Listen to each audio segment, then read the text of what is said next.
So, hi class, welcome to the spring 2022 semester of molecular biotechnology.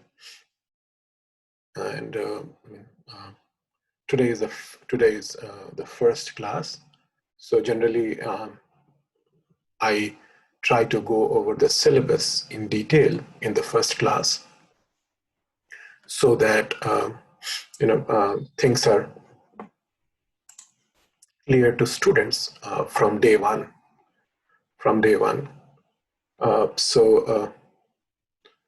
First of all, this is an asynchronous semester, synchronous semester, um, synchronous semester in which students are supposed to attend the class unless there are some personal emergencies.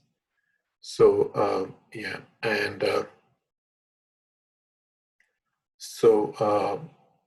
we are meeting twice in a week, Tuesdays and Thursdays.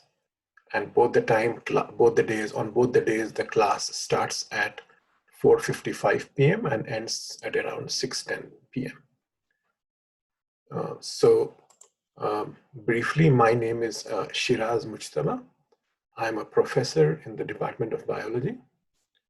I joined CUNY and Medgar in 2013 as an assistant professor, and then I became associate professor in 2014, and then last year I was promoted to full professor. So besides teaching, what I do is mentoring and research, and I also do service to college. And at the moment, I am the coordinator for the Human Research Protection Program at our school. So I try to engage myself in all the academic activities, teaching, research, mentoring, administrative work. So try to keep myself busy. So I did my PhD in the area of HIV, molecular biology and immunology. And mainly I worked with, in my PhD, with AIDS patients and looked at their various kinds of infections, because infection is in a proportion to the immunity of that individual. And so I finished my PhD. And so I used to talk to these patients, collect their blood sample, do a lot of assays. And what I used to realize that each patient is so different from each other. And a person can look very different from outside and could be very different from inside. And so that was while I was doing my PhD, I was trying to note this kind of disjoint or disconnection, and I wanted to understand what's going on. So as you know, that HIV is a virus and it invades human immune system, and it invades human immune system. Primarily, the first step is that it integrates into the host DNA. So if it's integrating into the host DNA, it means that this virus is part of host transcription and translational machinery. So how that is regulated. So this thing was going on, that it's possible that people have different level of immunity or immune response potential, but where is the basic questions lie? So I wanted to do after finishing my PhD, I did my postdoctoral training at Mount Sinai School of Medicine in New York, Upper East Side. And then during my PhD, I was lucky that I discovered the mechanism that assists the HIV to spike its replication, and the replication is proportional to circulation of virus in the human patient. So that was a novel discovery, and and I was lucky that while I was doing this kind of research, also a new field of biology was sort of unfolding. It was picking up, and that field was called as epigenetics. So whatever I was doing, and it was getting a good visibility in terms of publication, because if you're in science and if you don't publish, then you perish. So so anyway, the long story short, I finished my postdoc. It was quite productive, and then I got interested into grant writing and then managing my own lab. And then by 2008, I had my own lab at Mount Sinai. And then after 3-4 years, I stayed there. And then I wanted to diversify myself. So I wanted to do some teaching as well as research. So I moved to CUNY and then to Medgar Evers. So this was my briefly academic journey. I published more than 45 papers, and I have published many papers with students. Just recently, one of the chapters is going to be published in the third textbook of epigenetics from University of Alabama. And then many of my students whom I mentored or who work with me in my lab, they are doing PhD, they're in medical school, nursing program, PA program, all over the place. One of the things that I like about teaching is that to interact closely with students, learn from students, and so that's the change I wanted in my career, so that I get surrounded by students with whom I can talk, I can work together, and have a very fruitful journey and outcome. So this is in brief my career so far, and so this is the syllabus that I have posted on the Blackboard. So it's now we both means myself and you all are very well versed with Blackboard. So there's no way for me to say that everything will be through. It's given that everything will be through Blackboard. And coming back to the course description of molecular biotechnology. So before I go into course description, I just wanted to share one of the recent articles that I read in Washington Post, and I'm trying to take that out. Yeah. So this article was published on 16th December 2021, and this was one of the best articles I have read to understand, because you remember that Omicron virus was peaking up. It came to it was detected in South Africa in around Thanksgiving or a little bit before Thanksgiving, and then it went all over the world.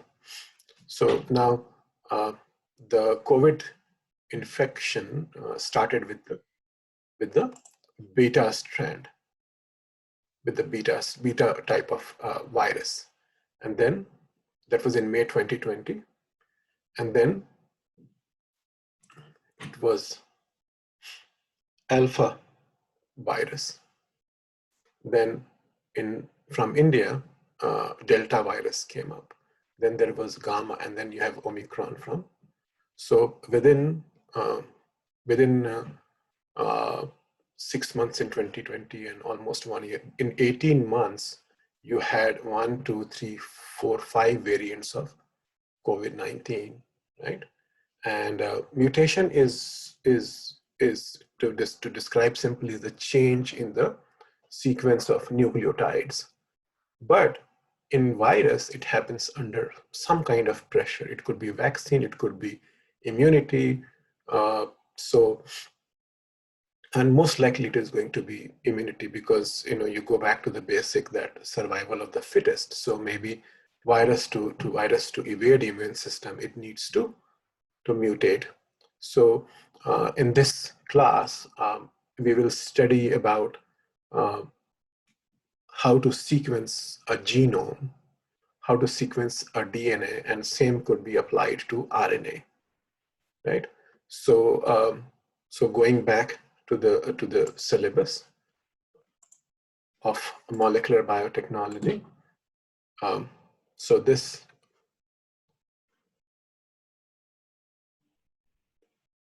just a second, somebody wants to get in.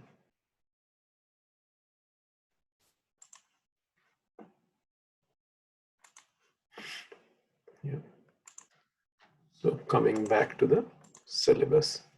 So this course is based upon biotechnology, and what is meant by biotechnology is when two fields they combine. So one is biology and the other is technology. So why does technology combines with a basic subject such as biology? The the simple concept is biology is directly related to health, and then health, when there is health, human being, then there are diseases, and these diseases have to be cured. But to cure these diseases, first we have to understand the mechanism, and once you understand the mechanism, then you can develop a therapy or a medicine or a drug. So so so understanding the mechanism, we have to understand the concept, right? So so when concepts and technology they combine to make a product. That product has that potential to be circulated or to be disseminated in the society, and society will benefit from that. Very same concept as COVID-19 vaccine, that coronavirus came to US March 2020, and then whole country shut down. And by the end of 2020, we had first batch of vaccines being given to healthcare professionals. Now, traditionally, vaccines take many years, but COVID-19 was very fast. And that was fast because of mRNA-based technology, right? So mRNA-based technology, this was a novel technology that was coined in Germany by a couple of scientists, husband and wife, and then they collaborated with Pfizer, and then Moderna came up, and both had same technology. So think about, unless we have a knowledge of RNA or mRNA, how can we develop a platform, right? So so the idea, the point I'm trying to go to you is that unless we know the nitty-gritty, the foundation of building blocks of RNA or mRNA or DNA or protein, we can't develop into a product that will be helpful. So this particular class has two advantages. One is to revise your basics, and then how those basic concepts can be turned around to develop into products, right? And why do you want to develop products? The reason is very simple: to serve the society and to make profit. And profit means to improve the quality of life. So let's say if there is a company that tries to come to New York, then it will give a lot of job opportunities. Yes, it might increase the real estate value, but if it is giving jobs to many people, then it's no harm, because anyway inflation will kick in and it will increase the price and the salaries will remain the same. But if one gets one more option to apply for a job, then it is good. So when there is a product, then there is a company, and when there is a company, there are employment, and that increases the quality of life. That's what I think. And but you could differ from me, and you can argue with me, and I'm happy to listen to you later. So that's biotechnology. So as I mentioned to you, as the pandemic unfolded in front of our eyes, our life changed. Yesterday, I just mentioned to you in my introduction that I was working at school on campus since last 7-8 years, or 6 to 7 years. And yesterday, the first time I went to for an in-person class, and so it was a different kind of feeling, much more different than when I started for the first time, right? So that's how pandemic is going to impact us, not only socially, um, but we have to get over it. And one of the ways we can get over it is to educate ourselves and follow the science. And um, what is very promising, that this century belongs to biologists. The century, people have realized now that a virus can shut down a country, can shut down the economy, can shut down the world. So health is important. And around health, there are many things: climate, environment, economy, uh, prosperity, society. So biology has become the nucleus of career path.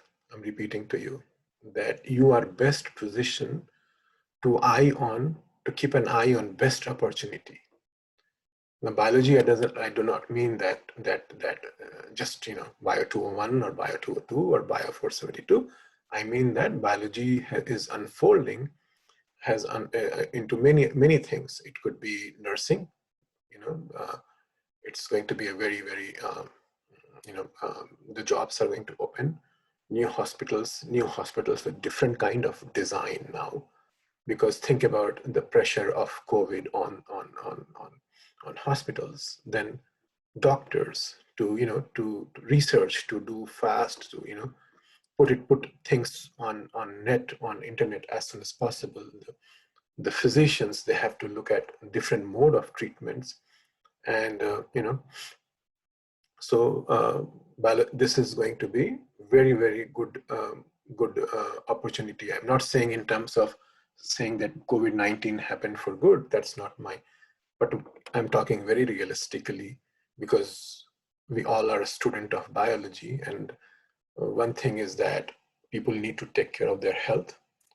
So biology is going to grow in different directions. It's going to combine with artificial intelligence, big data science.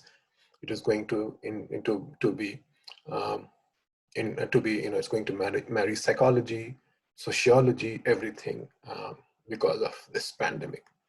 So you are best positioned to navigate your career towards whatever you want to do.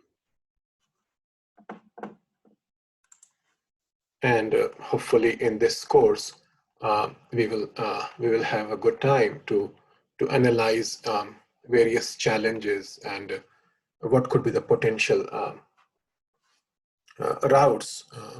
And I'm talking totally profession wise, career wise. So coming to this section, each course has objective, right? And this objective is something that is my responsibility to make sure that you understand as much as possible, which is the objective of this course, this syllabus. And it is a syllabus. Whenever I introduce the syllabus in my first class, I always say that syllabus is like a business plan that is between me and students and the class, and I try to do a good job such that students benefit from this class. And and then so benefits in terms of intellectuality, it comes from positive environment, right? So if we have a positive environment in the class, then the students are going to benefit. And most important things is to ask questions, right? If you're shy, then we have office hours, but try to get answer to the questions that come to your mind. No question is bad. No question is rudimentary. So feel free. I also want to enjoy the semester by teaching. I like teaching, and I want you to do the same thing. So um, um, course objective is give students a basic understanding and awareness of DNA science. So in a way, you will feel that you're still in the molecular biology Bio461 class, but that's true because I try to cover basics and then pivot towards application. So you get the benefit of both. You get a review of your Bio461 molecular biology, which is again an important class for biologists or biology's major students. And then you have to look into the application of those principles, those concepts, and how those concepts became a technology platform. As I mentioned to you, mRNA, right?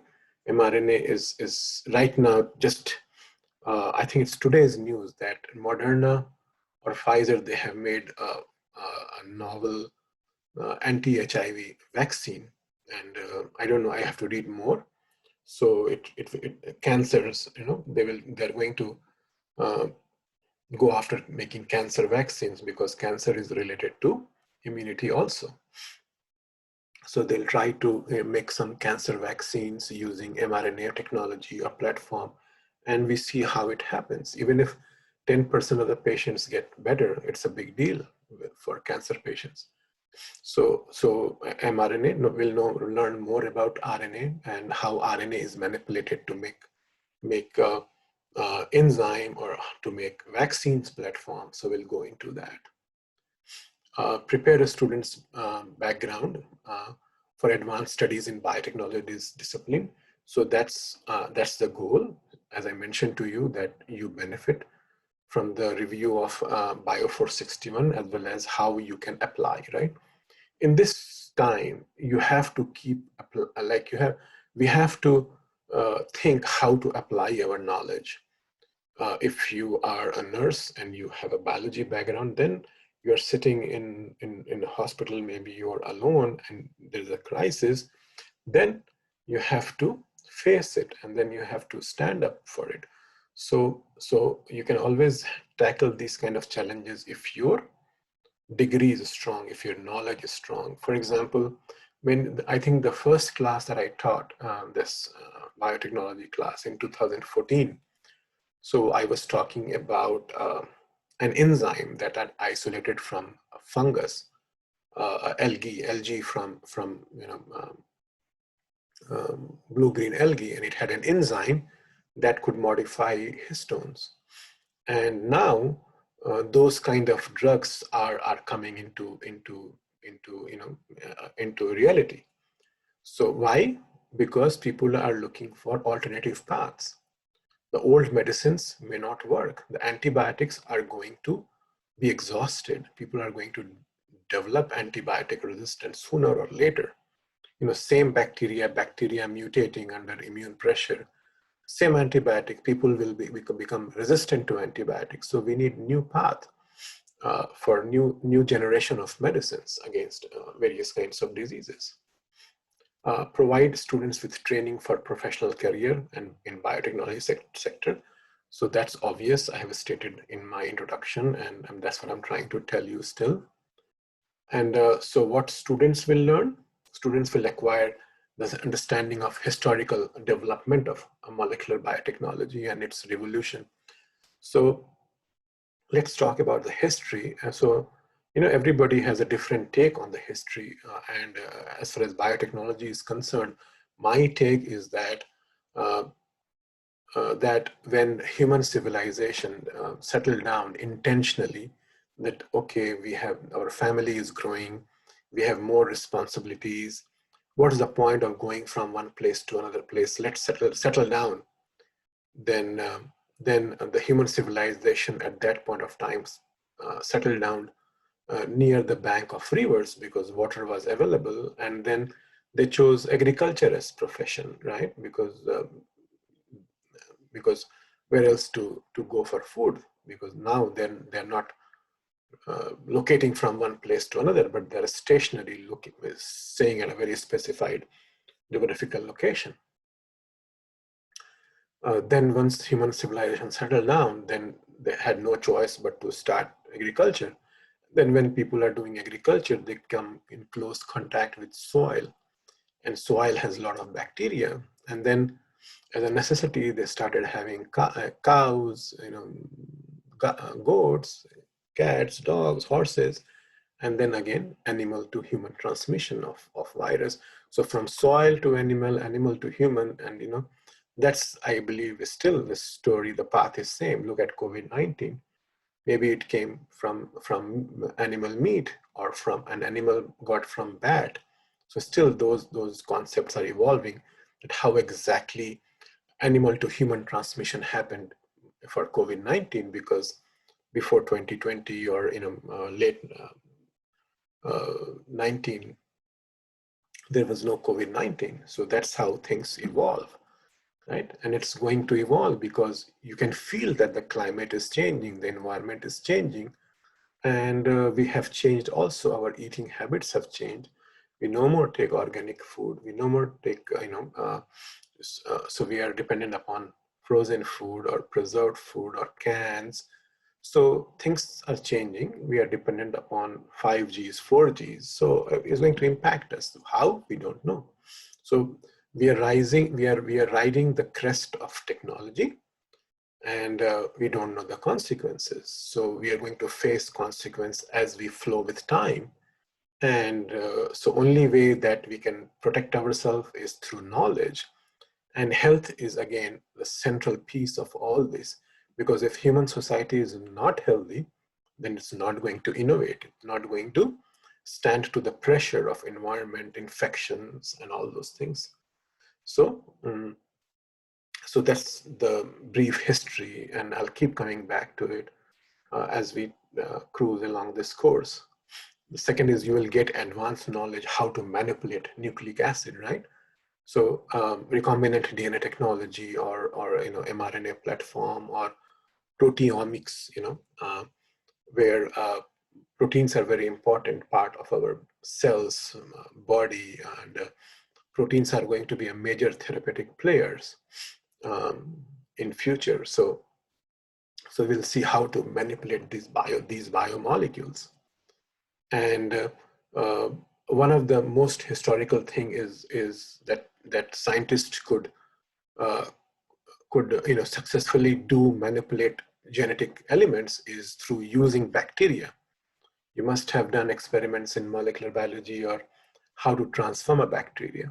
So scientists, bacteria, which was an enemy, now bacteria is a lab. Bacterial body is being used to make vaccines. Bacterial body is being used to make antibiotics and various other molecules that we'll see. So we look at into the genetic system of bacteria and other things. Then obtain knowledge how to propagate a DNA, right? Vectors, if vectors, here I'm here. Vectors, it generally refers, if you're a student of zoology, vectors are generally those organisms that can transmit parasites. For example, mosquito for malaria. But in terms of molecular biotechnology, vectors means transporting, shuttling genes from one host to the another host, right? And then develop competency for molecular. So these are part and parcel of what I just spoke. Right? So learn about the applications of recombinant DNA technology and ethical issues, which will always be part of growth, right? How far to grow, how far to handle ethics versus disease. These are very tough decisions and a subject of controversy, argument. For example, stem cells, right? Stem cells, and particularly human embryonic stem cells, that they are derived from live human embryo. So some people oppose that, and some people say that people like I'm forgetting the name of this Hollywood actor who has Parkinson's, and he tries to support stem cell research, but there are other people who are against. And many things, science sometimes also depends upon the government policies. So we will cover those areas, gain experience, how to integrate theory, practice, and application of molecular biotechnology. That is given that we talk about this in every class, how to integrate theory and application to make a product. And learn about recombinant DNA technology, gain knowledge about bioinformatics. You know, uh, bioinformatics is very important because now everything that is being published, it is being curated at a PubMed site, and a lot of information are available. So we'll try to see those aspects of bioinformatics, but very elementary, because we don't have a lot of time, and we want to touch everything, and then from there you figure out your interest in which directions you want to go. And so hopefully this course will be good for your refresher as a molecular biology, but more importantly, how to switch your mind, so that when you're understanding a concept, you're also thinking how to develop a product that could benefit a society, to make profit, to open company, to become, have a career. So those are exciting things that comes with with you know uh, with technology. And so so I just want to quickly go over this. Okay, so these two merged. So um, so this class has this class is on 2 days, Tuesdays and Thursdays. So on Tuesday, if we are doing the teaching assignment, means I am teaching you all. On Thursday, we'll try to do assignments, right? And so so but today we are going to have we are spend most of the time in learning about the syllabus. So next Thursday, this coming Thursday, we will go for chapter 1, and subsequent Tuesday we will do assignment. Now we will do assignment. So one thing I feel that so this is there will be a term paper, very small, 2 or 3 pages, or maximum 4 pages term paper, that we will discuss during the class, and I will introduce you to that term paper in next week. Discussion board is important because of online happening. For example, see today, out of, I believe we have 22 students, only 15 students are here. So attendance, so I want students to participate. So one way in the online setting, participation could be enhanced by discussion board, and it will carry points. So 15% goes to discussion board, 10% is term paper, and assignments are important. 20% assignment. I give more weightage to assignment than quizzes. I feel that doing homework, going through the slides, listening to the recording, and is one of the most important way to learn in online setting. So assignments are very critical. I think it's more important than quizzes, but we have quizzes also. I will see how we make the progress. There could be quiz every week or every alternate week. One thing I don't do is rush through the course. So so I will place the quiz as and when required, and mostly for each chapter we will have quiz, but we will see how the pace of the class goes. Then we have midterm. Midterm could be in April, after the break, and then we have the final exam, 25%. So so yes, work is involved. So 10% term paper, it is in your hand. Discussion board, 25, 10 plus 15, 25. Assignments also in your hand. So 10, 30, 45. So 45% is in your hands. You can stay on the top of the class and you can get, good grade, given that 45% is in your hand.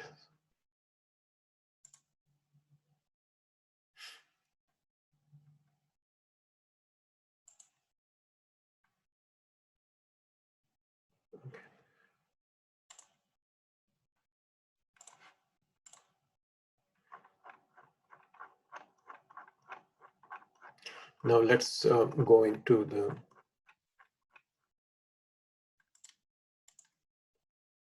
topics that we will cover. And just few basic questions. All the exams will be online, right? And all the assignments will have deadlines. So try not to miss deadline. Try not to miss exam. But yes, we live in a different time. There could be emergencies. It could happen to me. So if it could happen to anybody, right? So we have to stay safe, but just in case. So we have to stay in touch, right? Keep in touch. Anything happens, let me know. And that's about building bridges. So so the first topic will be development of modern biotechnology. How the basic concepts, for example, let's say Mendel, right? Gregor Mendel, he gave law of inheritance, right? And there are many diseases, for example, sex-linked diseases, for example, sickle cell anemia, cystic fibrosis. They follow Mendelian pattern of inheritance, right? So so sickle cell anemia, people did genomic sequencing, DNA sequencing. They realized that switching in one base can create an amino acid of a different nature that can lead to the collapse of hemoglobin. And then a person who has this genetic disorder will have trouble all through the life, and it can be passed on to the next generation also. So Mendelian pattern based on pea plant can explain sex-linked diseases. Then genomic sequencing can exactly pinpoint where the mutation is occurring and what is the consequences of that mutation on the hemoglobin protein, how it collapses. And then now you have technology such as CRISPR that can edit human genome. Now the major thrust of biotechnology is going to be gene editing, right? There are many mutations that are occurring in human genome that can have devastating effects. So to turn back the DNA into normal is not easy, but now you have systems such as CRISPR that can edit our genes, remove the wrong base, put the right base, get the right protein so that suffering becomes less. Now, where does this CRISPR comes from? This CRISPR comes from bacterial system, right? Bacterial system, bacteriophage system, right? So many things, so CRISPR is a form of immunity in bacteria. So I was just talking about history from Mendel to Mendelian disorders in humans and CRISPR and genomic sequencing.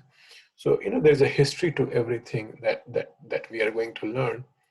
So I will keep, reminding you. Just looking at the chat, somebody posted something. Okay. Then we talk about various tools, right? Without tools, right, we can't operate in the kitchen, right? You need fire, right? I was reading an article where somebody was writing that artificial intelligence, right, is going to be as profound a discovery like the discovery of wheel, the discovery of fire, right? Fire is in every home, kitchen, without fire, we cannot cook food, and then you need tools. So people say that artificial intelligence is going to be just as important as fire. And we see that because you're sitting on Amazon.com trying to you can order things by doing multitasking, you're on the subway train or waiting for a train, and you can open your cell phone and buy the best thing. You can utilize your time. So what is an Amazon? Amazon is an e-commerce site with such a big warehouse that it is operating by intelligence, silicon intelligence, and they know, the guys at Amazon know what is the buying habit in a particular zip code, right? In particular zip code, they will know, okay, people in this area buy food or buy, stay home, or they know the buying habits of they can put the zip code and see what kind of business they can open in that locality that can be fruitful, profitable, right? So taking informed decisions, right? It's still developing, but it is going to be I think artificial intelligence is going to be, a major thing. Let's see how it success rate is, especially in healthcare, right? Contact tracing, right? Although contact tracing, people can argue that everybody is going to get infected. I'm just talking one of the arguments that, hey, everybody is going to get infected with COVID. So what's the point of contact tracing, right? No matter what you do, we're going to get infected. But contact tracing in the initial days were very helpful to especially in schools where teachers, they have to protect their job and they have to protect the kid. So if they're informed that they're exposed or the students are exposed, it can be so much, inside a school with such a close community. Contact tracing is very, very important, and that's one of the thing of artificial intelligence, right? And it can be applied to health, right? So again, the center is biology. Um, tools, right? So I was talking about tools in the kitchen. So tools in the recombinant DNA technology, restriction enzymes, cloning vectors, how to screen genetic libraries, so on and so forth. And this is a very important chapter. It used to be very chemistry oriented, right? Um, but what I realized while teaching with so many years this chapter, and it's so fascinating. The fascinating part is that um, if you remember your chapter on replication from BIO471, the replication or transcription, it occurs in 5 to 3 dash direction, right? Why it happens is 5 to 3 dash direction, because 3OH group is very reactive. It's easy to form, or let's say not easy, but it is chemically feasible to make phosphodiester bond at third carbon atom of the ribose or deoxyribose sugar as compared to the 5OH. So that's very sterically feasible. And in our cells, the replication or transcription occurs in 5 to 3 prime direction. But if you want to imitate this, copy this chemical reaction, is inside a chemistry lab, it is so hard. So the synthesis in chemistry lab of DNA or RNA, it happens in opposite direction, 3 to 5 prime. And also, what is our body? Our body is just like a chemical factory. When we eat food, we try to crush down the food. It goes to our stomach. We digest the food. What is that? Complex food breaking down into small pieces. And then it enters through our intestine, go to metabolism, through metabolic pathway. Then it goes to mitochondria for ATP generation. What is ATP? Adenosine triphosphate, right? That's the currency of energy in our body. So why do we eat food? Why do we eat, it's, let's say, burger, or let's say, why do we eat salad, or why do we eat certain cuisines? Ultimately, what do we want? ATP. So why not to consume ATP directly, right? Have you ever thought about this? But no, if we eat ATP, it will be it will be so boring. So we can't consume ATP. It may have side effects. So there is a way you have to consume food, egg for protein, so and so forth. So you can relate to these topics in our personal life and try to understand what is happening in our body, because human bodies or any body of any organism is magical. Recently, I was also reading about an organism called as salamanders.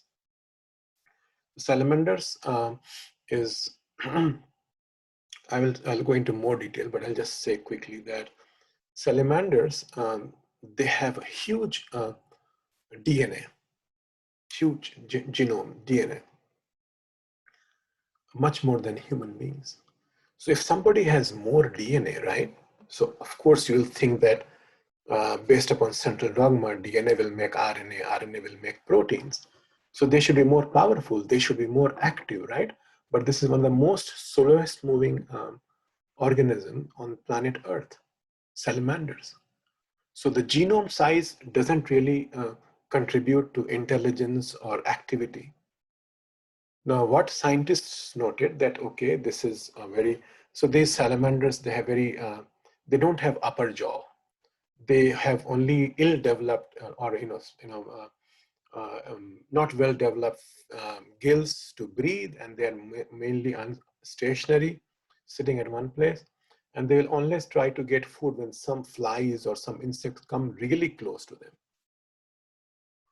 On one hand, they're so stationary. On the other hand, is that when you cut into piece, the pieces can regenerate, right? So think about it, like what is happening in this animal, that they're, despite having large amount of DNA, they are so slow, and but they have the capacity to regenerate, right?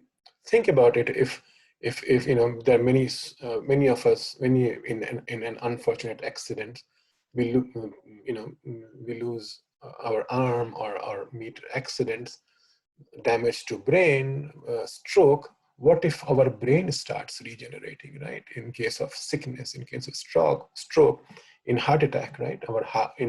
If there's a heart attack, then the heart muscles go weak. Why not, if heart starts regenerating itself, it will be so good, right? So we will not have heart attack again. But we don't have that ability in our genome. But these salamanders, they can regenerate themselves. So there must be some. So how can scientists learn about these things? Through tools, and tools give rise to technology. So a recombinant protein is the story for insulin, right? Diabetes used to be restricted to elderly people, but now it has come down to kids, maybe because of change of lifestyle, eating habit, frozen food, or packaged food, or maybe sugary food, whatever it is. So we need continuous supply of insulin throughout the world. Now you can think that insulin. So here in US we have good infrastructure, but there could be a remote village somewhere in other part of the world where there may not be 24 hours power, there may not be refrigeration, right? Excuse me. So how to overcome these challenges? So only technology can help here to make insulin which are robust, which are not sensitive to temperature, then so they will be more stable even at room temperature. So new so the concepts give rise to new products. New products, when they go to the market, then people realize the limitations, and that becomes a path for improvement, innovation, or newer discovery. Diagnostic, molecular. So I'm going mutagenesis. I already told you that we have so many strains of COVID-19 here that we have to stay on top of mutagenesis, variants, and what is the difference between mutants and variants, right? We cover a small one small chapter on mutation in molecular biology, but think about it, how much impact it has on human health and vaccines. Diagnostics, diagnostic is to detect an organism or to find out the cause of illness. Finding the right cause is important for delivering the right therapy. If the diagnosis is not right, therapy will not be right, so the disease will not be cured. And then microbial technology. Soil, earth is very rich. There are many bacteria that are still there in the soil, bacteriophages. So there are a lot of resources that we still don't know, that is, or organisms that are there on this planet, within the soil or in the water or deep down in the water or top of the mountain, that we don't know. And all these microbial products, right? Bacteria can survive inside the mouth of a volcano, right? Look at the concept of PCR, that a protein can stand the temperature of 95 degrees. So microbial technology is microbial technology, biotechnology is important. And so is plant biotechnology because of genetically modified plant. So we are going to systematically cover each topic during this semester, right? So hopefully in one or few topics in the beginning of the class could be a little bit lengthy, and that's the opportunity I take to go in the deep. Rest of that, as we progress, the topics become shorter, and hopefully we will be able to finish the course. Now, I would like to stop here and take your questions. And I'm still recording, so let's do systematically, and one by one, I'll try to answer all the questions.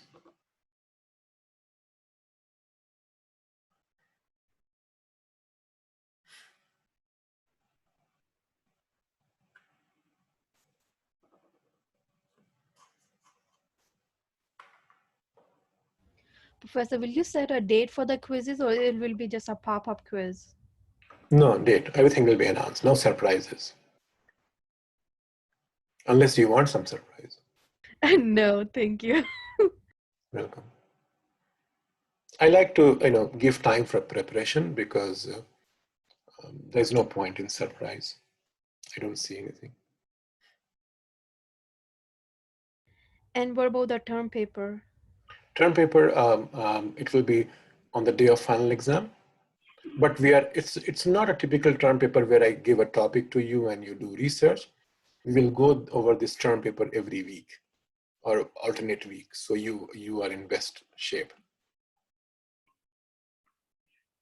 So what about when we have like exam? Do we get like a review sheet or something, or maybe do we like do a review before exams, like midterm and stuff? So what I do generally is that when I give the assignments, I try to review the assignments, right? And so these so first I go through the slides in a typical lecture, then I give assignments, then I review the assignments, and then so those reviews, I think, are the best source for you to prepare for the exam, unless you have some specific question. So instead of giving a review one day before a midterm or 1 week before midterm, I'll be giving reviews or reviewing what I'm teaching every week. Because what do I mean by every week? Is by every chapter, because at the end of every chapter, there'll be assignment and then the review. And everything will be recorded and it will be on the blackboard. Okay, thank you. Mm-hmm.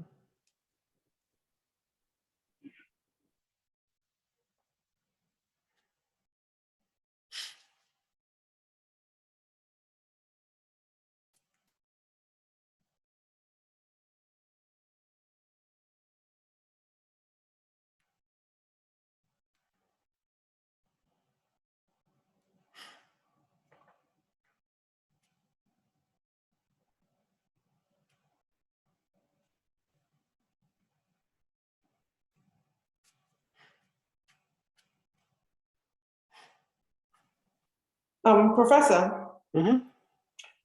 in regard to the assignment, so the assignment will be based upon whatever lecture we do, and you said you give us a due date for that. Yeah. So let's say if I finish chapter 1 today, then I'll be posting the assignments, and let's say that will be due on Thursday.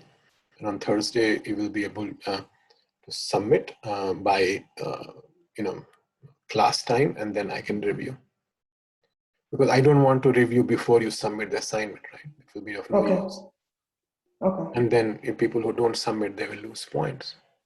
Okay. And when you say your quizzes are like what? 20 questions, 30 questions? It depends upon the size of the chapter. Some chapters are, Okay. for example, stem cells, there could be 5 questions, but let's say in some other topics, there could be 20 questions. So it depends upon the really size of the chapter and how much, And then these quizzes are short answers? No, multiple choice questions. Okay. Assignments will be short answer questions. Right? Okay. And assignments, they carry more points, 20% as compared to the quiz, 10%.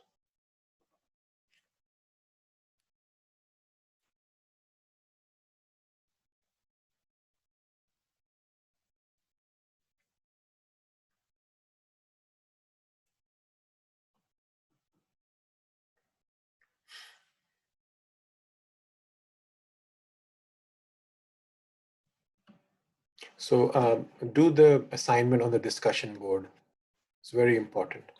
Oh, I was just about to ask about the discussion board. The discussion board, when you post something, because I know some people have different requirements, like if you have like 200 words to answer your question you pose on the discussion board. Is that your requirement, or you just? It depends, not necessarily. Okay. Right. For example, this here I post to introduce yourself, your journey. Some students write 2 sentences, some students write 5 sentences, or they write really good, and some students they just write 1 sentence. So I cannot enforce somebody to write 200. I also want to see what is the level of enthusiasm. So if the need be that, okay, I need, for example, I also give sometimes to write personal statement. So if you write your personal statement and just write 2 lines and send it to a university, college, or to a program, they will not even read, right? So to enforce that, okay, you're writing personal statement that will have a long-term implication on your journey, and maybe you didn't have time before to write personal statement, but here it's part of a course, you will get some points. So yes, I will, in that situation, I may say, okay, write 1 page or 1 small page, or write 1 paragraph. So it depends on the significance of the assignment. Here I'm asking you to introduce yourself. You can 1 sentence, you can write, you can be, you can do justice to what the question is. But here I'm trying to just verify your attendance, because if a student doesn't submit the discussion board, doesn't submit the assignment, then you will be marked as absent, and it will be a problem.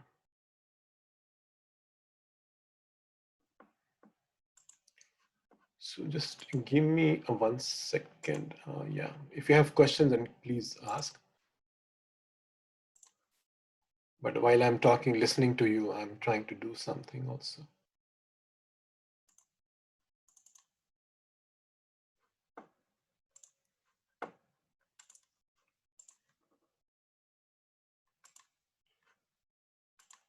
I'm also thinking to take attendance.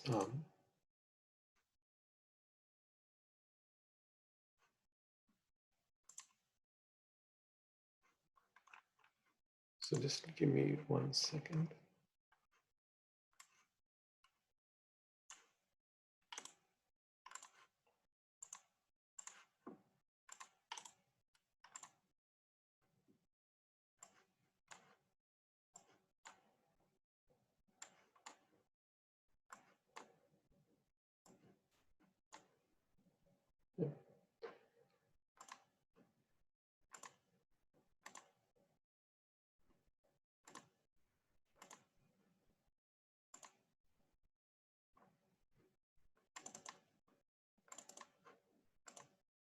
So I'm sort of calling your name, and this is again for because let's say something happens and you're not able to write on discussion board, then you know.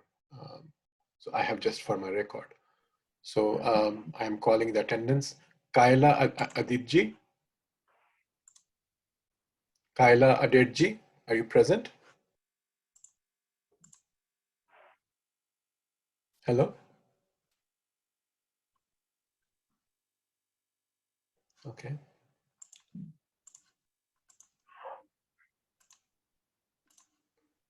Anderson Hoya. I'm here. Nafal Bajwa. Nafal Bajwa.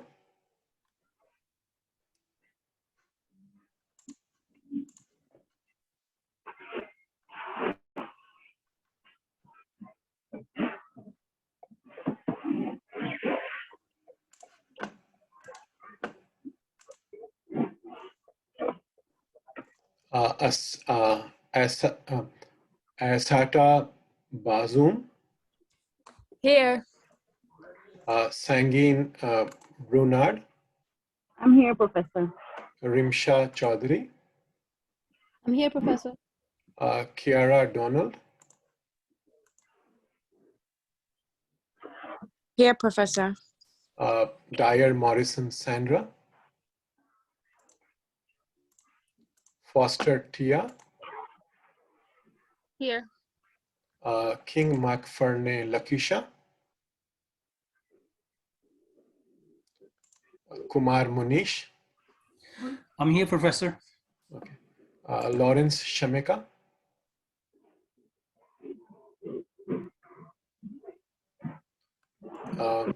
Mirenge Aisha. Uvitans.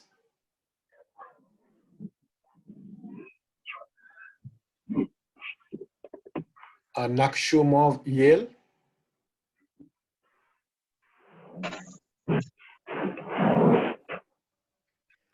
Pierre Margin. Yes, I'm here. Thank you. Nicola Poyote. Here. Vania Reed. Here. Tatiana Ross. Here. Diana Sampson.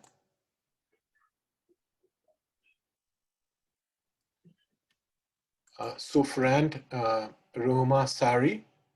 I'm here. Stephenson Melissa. Here. Thomas Anika. I'm here. Okay. So one, two, three, four, five students. And we have, okay. Anybody I missed? Attendance? Yeah, Kaila Didji, I saw you. Yeah.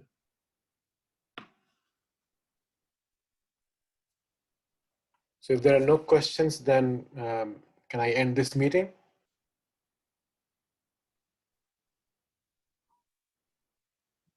And I will be posting the recording also.